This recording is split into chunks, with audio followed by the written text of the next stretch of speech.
ადრეც მithქვამს და დღესაც შემიძლია განვაცხადო,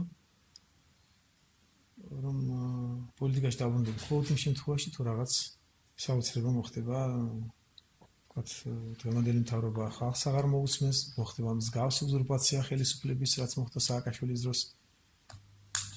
არაფერი ამის მსგავსი არ ჩანს. ჩვენ დღეს გვყავს სახალხო ხელისუფლება, ჩემი აზრით, გვყავს კარგი პრემიერი, კარგი პარლამენტის თავმჯდომარე და არაფერი ამის მსგავსი არ ისმის, რომ ჩემი პოლიტიკაში მოსვლის საჭიროება გახდეს, არათუ აუცილებლობა. აი ესაა ჩემი პასუხი. მე ვარ, ვთქვათ, კარგი სათადარიგო მოთამაშე, თუ რაღაც ღმერთმა დაგიფაროს მოხდა ისეთი კატაკლიზმა, რომ სააკაშვილის სეული რაღაც მოიფიქრეს და მოახდინეს უზურპაცია ხელისუფლების და ხალხს აღარ უსმენს და საზოგადოებას აღარ უსმენენ და დაიწყეს ძალადობა მსგავსი. ასეთ შემთხვევაში შეიძლება და მხოლოდ ჩემი დაბრუნება